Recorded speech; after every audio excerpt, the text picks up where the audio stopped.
सास बहू का झगड़ा। अनामिका की सास पुष्पा अपनी बहू को कुछ खास पसंद नहीं करती थी और इसीलिए दोनों सास बहू में आए दिन झगड़ा होता रहता था। सास बहू के झगड़े के चक्कर में अनामिका के पति मोहित की जिंदगी मुश्किल में पड़ गई थी। बेचारा बार बार माँ और बीवी के झगड़े को सुलझाता ही रहता था, लेकिन दोनों समझने का नाम नहीं लेती थी। वैसे तो सब कुछ ठीक ठाक चल रहा था, लेकिन एक दिन अनामिका और पुष्पा के अंदर जोरदार झगड़ा हुआ और बात कुछ इस तरह थी। बहू, मैंने तुम्हें कल अपनी एक साड़ी धोने के लिए दी थी। तो क्या मैंने साड़ी धो कर रखी थी? तो फिर इतनी गंदी क्यों लग रही है? अब मुझे क्या पता मम्मी जी, आप इस पर इस तरह तेल और घी की चिकनाई के दाग लगाकर लाएंगी तो ये मेरी जिम्मेदारी थोड़ी ना है। अरे तो हाथ से धोना चाहिए था ना। मैं आपकी बहू हूँ, नौकरानी नहीं जो एक कपड़ा रगड़ रगड़ कर हाथ से धो दूंगी। आपको पहननी है तो पहनिए, नहीं तो रख दीजिए। तुझे तो मैं अच्छी तरह बताऊंगी, मुझे जवाब देती है। एक दिन सुबह के वक्त, अरे अनामिका, मेरी व्हाइट शर्ट कहाँ है? आज ऑफिस में बहुत बड़ा प्रेजेंटेशन है और मुझे वो व्हाइट शर्ट पहन कर जाना है। मुझे पता है, आपने मुझे 2 दिन पहले ही बता दिया था और आपकी शर्ट मैंने धोकर अच्छी तरह आयरन करके अलमारी में लगा दी है। जाइए वहां से ले लीजिए। अनामिका, ये तुमने क्या किया? ये देखो, शर्ट पर लिपस्टिक का दाग लगा हुआ है और ये तो एक जगह से जल भी गई है। नहीं नहीं मोहित, ऐसा नहीं हो सकता। मैंने तो तुम्हारी शर्ट ठीक से इस्त्री करके अलमारी में लगाई थी। तो फिर ये जल कैसे गई अपने आप? अलमारी में लटके लटके थोड़ी ना जल जाएगी। पर मोहित, मुझे अच्छी तरह याद है। देखो, अपनी गलती को छुपाने की कोशिश मत करो। और अगर शर्ट जल भी गई थी तो तुम्हें पहले बताना चाहिए था ना, मैं नई शर्ट लेकर आ जाता। अब ऐन वक्त पर शर्ट कहाँ से लेकर आऊं? मेरा इतना इम्पोर्टेंट प्रेजेंटेशन था, सब खराब हो जाएगा। अरे बेटा, क्यों परेशान होता है? ये देख, मैंने तेरे लिए पहले से ही एक नई व्हाइट शर्ट ला कर रखी है। लेकिन मम्मी, आप मेरे लिए व्हाइट शर्ट क्यों लेकर आई? अरे मुझे पता था तेरा प्रेजेंटेशन होने वाला है और अपनी इस बहू पर तो मुझे बिल्कुल भी भरोसा नहीं। क्या पता मेरी साड़ी की तरह तेरी शर्ट भी गंदी करके रख देती। और देख, वही हुआ ना। बेटा, सारी टेंशन छोड़ और ये नई शर्ट पहन कर जा। थैंक यू मम्मी, आज तो आपने बचा लिया मुझे। कुछ दिनों के बाद, अरे अनामिका, जानती हो, ऑफिस में मेरा जो दोस्त है ना अमर, आज उसका बर्थडे है और उसे तुम्हारे हाथ का चॉकलेट केक बहुत पसंद है। थोड़ा सा बनाकर टिफिन में रख दो ना प्लीज। हाँ हाँ, क्यों नहीं, मैं बहुत अच्छा केक बनाकर आपके दोस्त के लिए रख दूंगी। तुम्हारे हाथ का खाना खाकर तो वैसे ही मेरे ऑफिस के सारे लोग इतनी तारीफ करते हैं, क्या बताऊं। आप प्लीज एक अच्छा सा केक और बना दो, मेरी तो ऑफिस में शान बढ़ जाएगी। अनामिका केक बनाने के लिए रख देती है। पुष्पा चुपचाप जाकर उस पे ढेर सारा नमक डाल देती है। देख अमर, तेरी भाभी ने तेरे लिए चॉकलेट केक बनाकर भेजा है, तुझे बहुत पसंद है ना? यार, तू बहुत किस्मत वाला है, भाभी इतना अच्छा खाना बनाती है और साथ में केक भी। वैसे भाभी को थैंक यू बोलना। थैंक यू बाद में, पहले तो ये केक खा कर देख, बहुत मेहनत से बनाया है अनामिका ने। अरे यार, इस केक में तो बहुत सारा नमक है, लगता है भाभी ने शक्कर की जगह खूब सारा नमक डाल दिया है।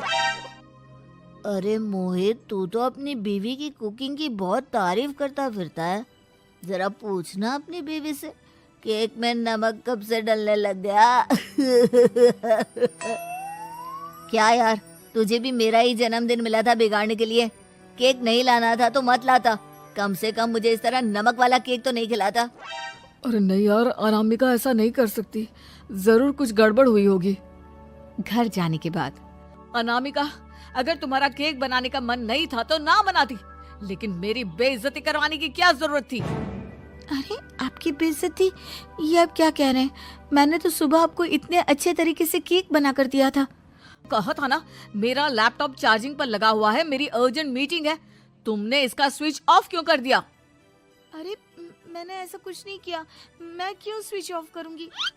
कुछ दिनों से देख रहा हूँ अनामिका, तुम मेरा हर काम बिगाड़ देती हो। देखो, ये अच्छी आदत नहीं। कम से कम तुम्हें इस बात का तो ध्यान रखना चाहिए था कि मेरी कितनी इम्पोर्टेंट मीटिंग थी। अब क्या करूंगा मैं? आई एम सॉरी मोहित, लेकिन सच में मैंने जानबूझकर कुछ नहीं किया। अगर जानबूझकर नहीं किया तो क्या सब कुछ अपने आप हो जाता है? कभी मेरी शर्ट जल जाती है, कभी केक में नमक डल जाता है। आप मेरी बात क्यों नहीं सुनते? मैंने जानबूझकर कुछ नहीं किया। फिर से वही बात। अरे कितनी बार तुम्हें समझा चुका हूँ, इस तरह मेरा काम बार बार मत बिगाड़ा करो। तुम जानती हो मुझे कितनी प्रॉब्लम होती है। ऑफिस में तो पहले ही बेइज्जती करा चुकी हो, और अब ये मीटिंग, ये भी मेरे हाथ से निकल गई। अनामिका की समझ में कुछ नहीं आता कि आखिर उसके साथ ये सब क्या हो रहा था और क्यों हो रहा था। फिर कुछ दिनों के बाद मोहित अपने ऑफिस से कुछ फाइल लेकर घर आता है। अनामिका, ये कुछ फाइलें हैं, इन्हें संभाल कर रख दो। और प्लीज इस बार ध्यान से, कोई गड़बड़ी नहीं होनी चाहिए। नहीं मोहित, कोई गड़बड़ी नहीं होगी। मैं सारी फाइल्स अलमारी में लॉक करके रखूंगी और चाबी अपने पास रखूंगी। अनामिका, जरा अलमारी की चाबी तो देना। क्यों मम्मी जी, आपको क्या काम है? उसमें मोहित की जरूरी फाइल रखी है और मैं नहीं चाहती कि इस बार कोई भी गड़बड़ हो। पता नहीं कुछ दिनों से हर काम खराब हो जाता है। अरे मुझे उसमें से पैसे निकालने हैं और उसके बाद ले लेना अपनी चाबी। मैं खा नहीं जाऊंगी तुम्हारे पति की फाइल। अनामिका को अपनी सास पर शक होता है। चाबी देने के बाद वो चुपचाप छुपकर अपनी सास की हरकत देखती है। ये फाइलें उठाकर डस्टबिन में डाल देती हूँ, फिर देखना कैसे मोहित इसकी खबर लेगा। इस बार तो छोड़ेगा नहीं इसे। वैसे भी पहले मैंने जो कुछ भी किया है उसकी वजह से अच्छी खासी डांट पड़ी है, मजा आ जाएगा। अच्छा, तो ये बात है। सारा काम मम्मी जी बिगाड़ देती हैं, वो भी इसलिए क्योंकि मेरा उनसे झगड़ा हो गया है। सास के जाने के बाद अनामिका मोहित को बुलाकर लाती है। क्या हुआ अनामिका, क्या दिखाना है? ये देखिए, आपकी फाइल डस्टबिन में पड़ी हुई है।